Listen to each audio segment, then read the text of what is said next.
to Sports on Tap here on DKPittsburghSports.com. I'm Chris Carter here with Hunter Homestead. We are here live at Disneyland. Mike's Beer Bar. Yes, Disneyland in Pittsburgh. Mike's Beer Bar over in the North Shore right next to PNC Park, where they have 500 beers available, 80 on tap, 50 Insane. which are local craft beers.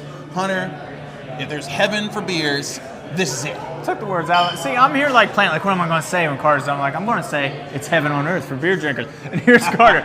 If there's heaven, it's here. Damn, Carter, always the pro, just stealing everything. I got to do podcasts every day. I got to come up with something, man. Yeah, I love it.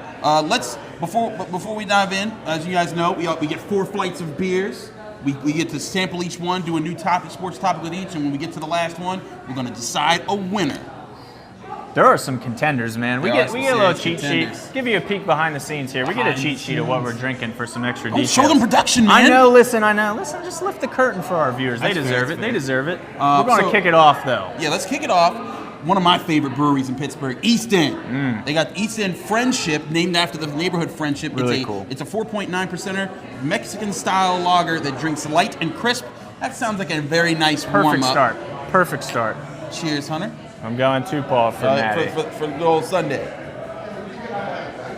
I love what East End does in general with this series, this hometown series they're doing. It's really cool. Fun fact: I was born in St. Francis Hospital, and then my family, we lived in Friendship when I was born. Nice. Now we moved to the Homewood shortly after, when I was like 3. But that was like the neighborhood that I technically That's grew awesome. up in. Did you like breastfeed on this instead of milk? Yeah, totally. straight That's why up I'm like. East That's End why I'm like this today. But Don't drink beer, kids. Let's get into some topics. I want to lead off about Marte because that's sort of the big Pittsburgh news of the week. Yeah. Everything else is kind of talking about Hall of Fame. We're going to get into that later. But Starling Marte traded to the Arizona Diamondbacks. The Pirates got back 2 prospects. Don't ask me their names. Don't ask me how good they are. That's not what we're here to talk about. Right. That's Alex Stump's territory. He does a great job. And he's crushing it. So get on over kills there. it. Go check out how Alex Stump's work. But I want to say this is that I feel like, Hunter, this was another stage in the peeling off of the Band-Aid from the scars that Pirates fans have of what happened to the first team that we saw have a legitimate shot at being competitive. That's a really visceral way to put it, but I definitely agree with that. I mean, it's very clear Marte is one of the last threads remaining to that 2013 squad and those squads that were making the playoffs and contending, winning 98 games in a season. Marte was a guy, and I've said this with DK before as well, it just felt like Pittsburgh started to take him for granted, which is weird, especially on the Pirates where there's not a lot to celebrate, right, with the Pirates. So Marte was one of those guys who just quietly went about his business and was always a fringe all-star guy. He wasn't one of the best in the game. He was certainly in the upper tier, but never in the upper tier. And the thing I think what happened, Starling Marte, when he came in, everyone was excited and like, man, that's the next McCutchen. That's the guy that's going to carry the team when McCutchen gets old. And still, he was a very good player. He had a cannon from left field. Absolutely. He could steal bases. He could run. He could hit. He could do the things you need him to do. He was the 5-tool player that they needed. Yeah. But just they didn't continue to build around what they had, and that's why I think the Pirates are here. And with the new management, it makes sense. You got to peel off all the old layers. Like, look, got to get rid of these. As much as Pittsburgh wants to hold on to these guys, it's like, man, but I want to see somebody that I know. I want them to be competitive to go this year. The whole point right now is the Pirates have to build for 2, 3, 4 years down the line. Yep. They're not going to win this year. They know that. So why keep guys when you can get good prospects for them and build for that future? Listen, I personally like the move a lot, and that's nothing against Starling, which obviously, like we've said, he's one of the only few bright spots on this team over the last couple of years, especially me jumping into covering the team for the first time last year. He was always a guy super pro in the locker room, would always be available for a comment, even good or bad. He would be there to address whatever you needed to talk about, and he had a lot of fun too, man. He was just a fun guy to be around, honestly. When they were winning, one of the best guys in the locker room. So that's a big loss for the team and for the morale of that team. It'll be interesting to see how they plug that out, because it's not the prospects. Yeah. It's not going to be the guys they got back immediately. I forget if it was Musgrove or something, but somebody said last week, there wasn't a leader in the. That was Musgrove. But he wasn't a leader on the team that sort of stood out. And Marte, you figure could have been that moving forward, at least carry them into whatever this new generation is going to be. But the team has to reload. I'm not going to get into whether it was a bad trade or a good trade. Right. We're not going to know that for years. Sure. But this is definitely a long-term play by the Pirates brass. But yeah, and the point to me, I think, is just that it's like, hey, you know what, Pittsburgh, you got to peel off these scabs to get to the future. It's just another part of a hurtful process. Right. You've seen Josh Harrison and Andrew McCutcheon and Neil Walker and Russell Martin and all these other guys. Yeah. You have to go other Very places. true. Very true. It's just another part of Marte's it. time. Yeah, Marte's time. That's a great beer to start with, by the way. That's so clean and just easy drinking. Very light, very smooth, like Easton Friendship. So it's gonna be tough to top that. It But is. we got some more on the list here. From Platform Sue, the Burt, 5.7%. This is great. A modern sour. You already drank some? No, I didn't taste Oh, okay. it. I was I'm about to just say, smelling what? it. Okay, And I was like the name Shorebert. Sherbert? Shorebert? Oh, it's Shorebert. I thought it was Platform. Okay, Shorebert. Yeah, Now I get it. yeah. Now we're They're thinking. very clever. Very clever platform. 5.7%. It's a modern sour take on a beloved dessert. This Berliner Weiss is brewed with lime, raspberry, and orange that helps lend a refreshing and sweet Crazy. fruit fusion. Now they did that Prannell's beer that we had as well. Platform. That did was the pretty Prannell. wild, That- yeah. That was They wild. have So I have some high hopes for this guy. Same here. Cheers. All right. Yep. See, Dale would get mad at this beer. This is wild. Yeah. Dale would chug it. Should we chug it for no, Dale? we're not going to. Should we chug it for no, Dale? You don't, Oh, chug, you don't chug Carter. craft beers. I told him that then. We chug Bud Lights. He and I will chug Bud Lights at training camp. This is not Bud Lights. This These is are pretty craft- good. Yeah, I this is- considered actually chugging it, but Yeah. it's good.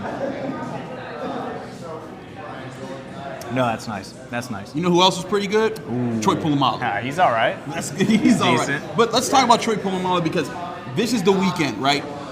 It's the Hall of Fame weekend. This is his first ballot. He's been eligible for it. Dale wrote a great piece about that in the beginning of the week. He covered all of his years playing.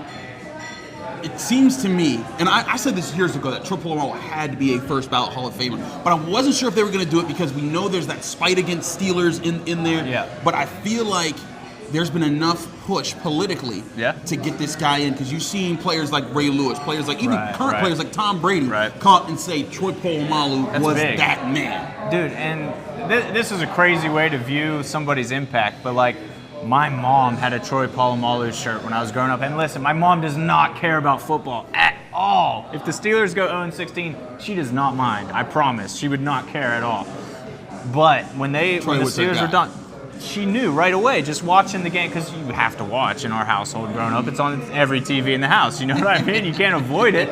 So she would see Troy and she's like, I like that guy. I like what he's doing. And she loved his interviews. She loved how humble and soft-spoken he was, and totally not what you expect from a bruising safety, off the field. And that's the thing is that Troy Polamalu, he exhibited this mentality that, on the field, he was a killer. Absolutely. Like, if you listen to him talk on the field, like, he would be such a scrappy dude.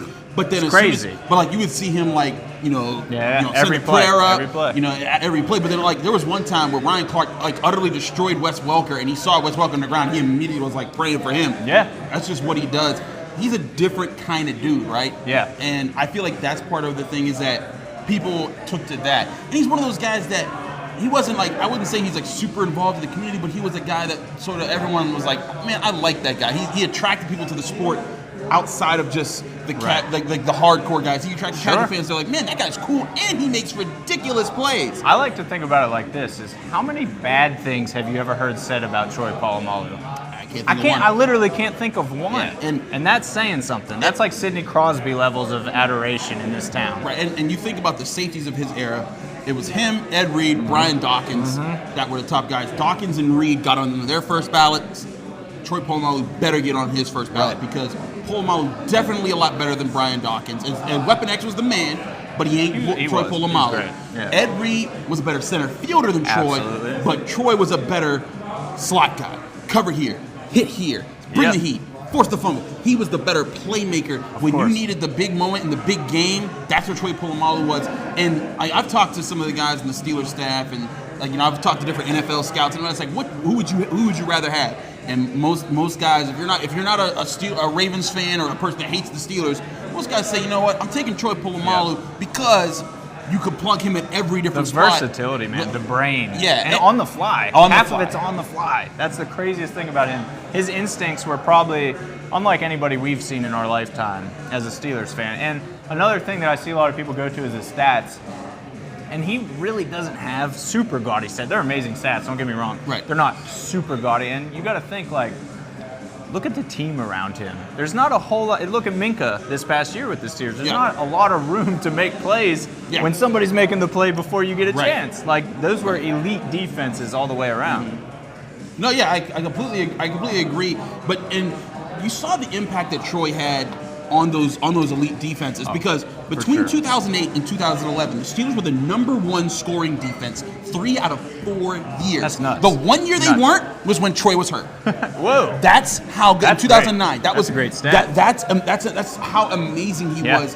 And Tom Brady even said, "It's like I had to make sure to avoid Troy Polamalu because he always found the ball." There's a clip. I've never been able to find it again, but I remember around the time of Super Bowl 45. There was like a sound effects the NFL Network did. And I remember listening to Aaron Rodgers talk in the huddle and tell his guys, wherever you guys are at, if 43 is near you, run away because I'm not throwing at that guy. I'm not doing it. And to me, that's just the fear that he brought. He has to be first ballot. I think he will be the third of the class. Now, the big question is, will Alan Faneca get in? It's another story, but we're going to jump to our next story beer. And another beer, maybe? Right, let me chug this first. Ooh, get down on that. There was Dale, just for you, buddy. I mean, I can chug beers. It's just, of course. Do we have class? That beer's still lingering, man. That thing's tart. It's a tart boy. And we're going to have a quick contrast to it. We have the Sly Fox Imperial Chocolate Stout. It's 8.3% brewed with a plentiful amount of Ghanaian cacao. I don't know how to say that. Cacao. I know this word. I've come across this word before, and I'm going to mess this up. So, cacao nibs and a careful helping of milk sugar. This silky, full-body stout drips with notes of baker's chocolate and toasted caramel, and it will definitely satisfy your sweet tooth. Sweet tooth, dude. After the sour, I'm a little scared. I think having the sour right before it is heightening the experience as well. That's pure chocolate. Yeah, it's pure chocolate. Pure chocolate. That's I just crazy. ate a Hershey bar. Yeah. God. Cacao. I thought it was. Sounds like a bird. I don't know. No, because I've had it before and I couldn't remember how to pronounce it. That's what I said, right? That's what I said. Yeah. All right, cool. Yeah, we're money. Yeah. We're money over here. Dolly's just laughing at us. Yeah, she's just making fun of us. You want to try this? It literally tastes like pure chocolate. Why are you giving me all the weird ones? You like the weird ones. That's the thing. You don't want traditional beer. It's just chocolate. But yeah, so a total. Told you. Look, if you can see Dolly's face, she said, "Oh wow!" Right? Like, it smacked her. It just tastes like the chocolate filled with liqueur. See? It really does. It really does. And it's a total 180 from that sour beer. Complete one. And Alan Faneca, kind of a 180 from Troy in that he's the least flashy, clearly Hall of Fame caliber guy of all time. He's one of the. Here's my thing with offensive. It's fine. None of all time. None of all time. But I got to cancel myself on that. He's one of the offensive linemen that. Like, there's lots of offensive linemen I think should be in the Hall of Fame. Tony Baselli of the Jaguars, great offensive tackle. Absolutely. He was one of those guys that when I was a kid, and I was in grade school, and I was like, that guy blocks. To know any offensive lineman when you're in school is to say something. It's also, I was a football junkie. True. My dad's a coach. Obviously. I had to watch these things. So that's another thing that happened. But Alan Faneca kind of fits into that mold. Is that does he make the Hall? Because people love to vote for playmakers. People love to vote for what do I remember in the big moment. And offensive linemen rarely get those opportunities to make you remember them. Not a sexy position at all. Right. And there's some guys like Dermontti Dawson. There were times, like in the 1997 AFC Championship game, when you see Cordell take it around the end, and Dawson pulls and lead block, and you just see Dawson running stride for stride with Cordell, and then just crush somebody in the open space, and then Cordell runs for a touchdown. It might have been 96. I might be mixing up my years.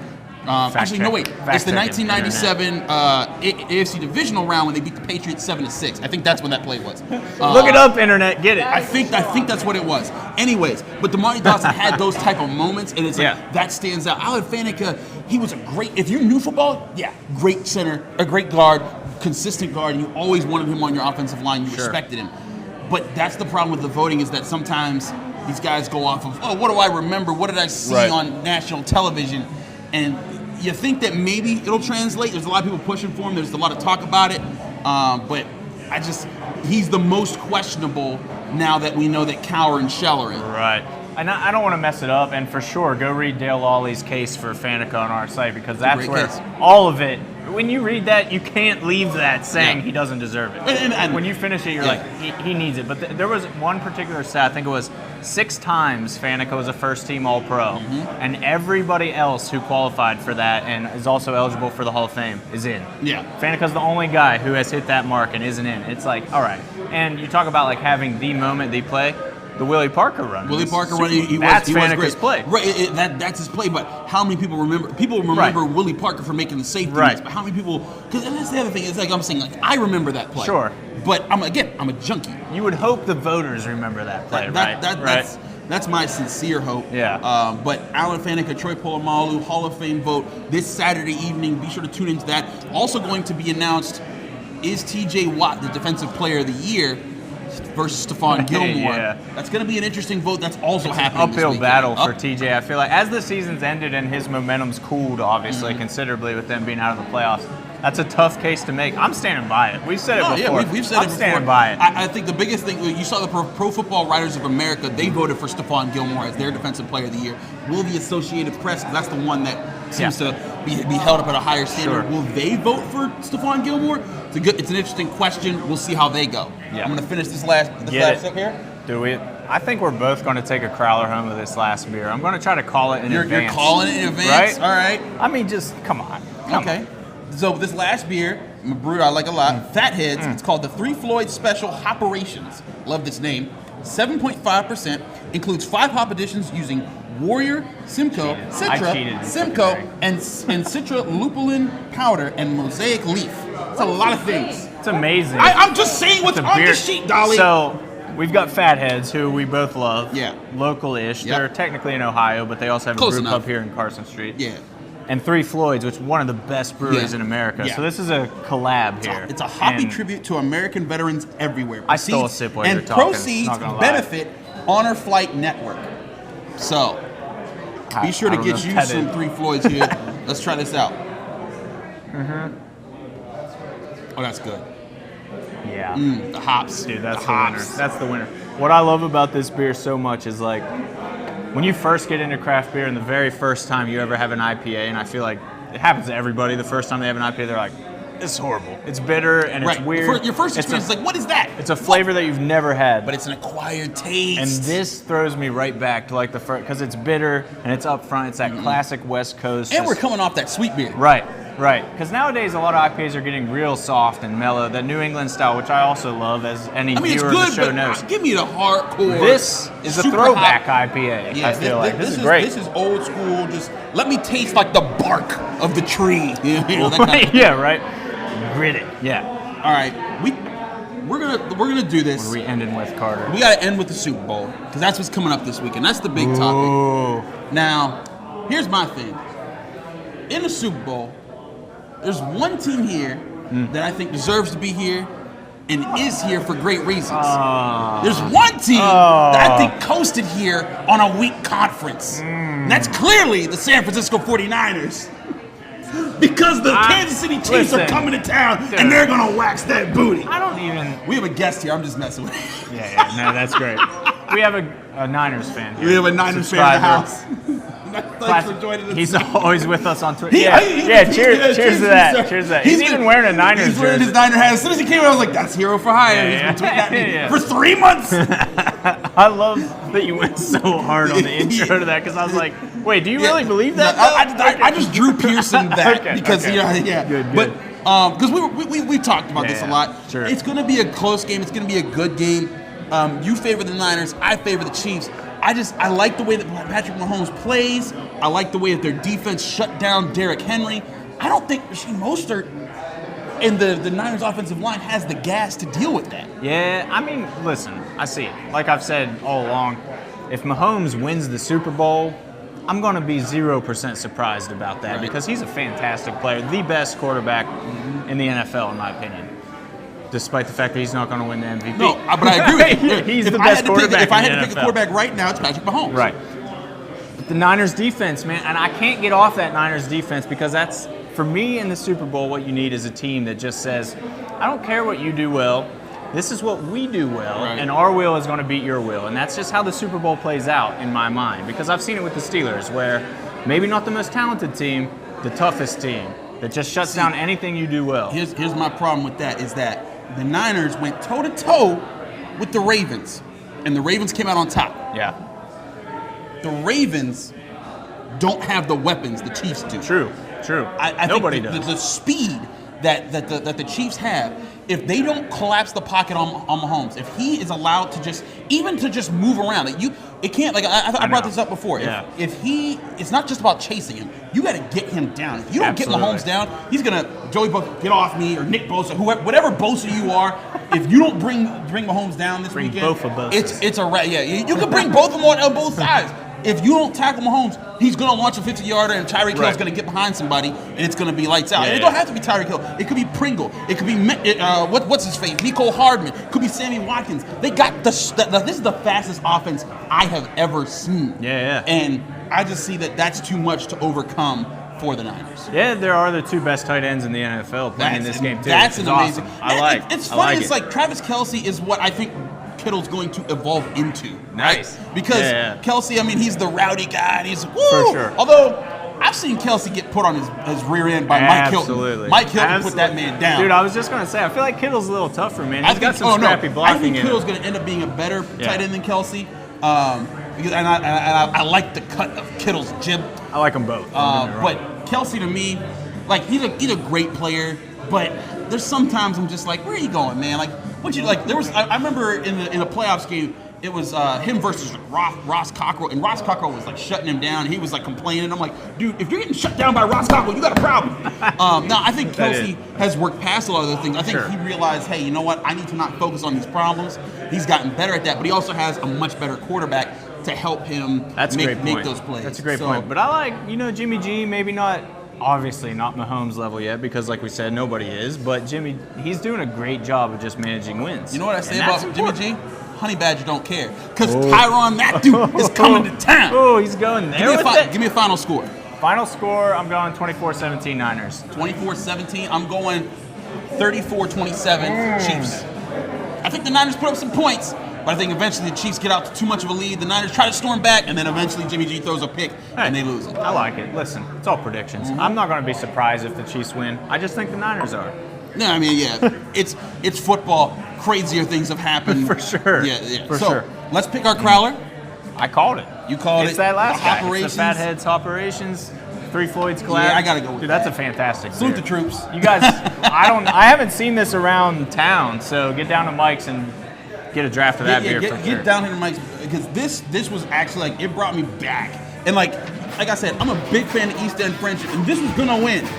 This smacked me in the face really good. Like the Niners are going to smack the Chiefs. Let's go. Yeah, get that, guys. Get that. All right, this was Sports on Tap here at Mike's Beer Bar. Get down here to the North Shore of Pittsburgh. It's a great time.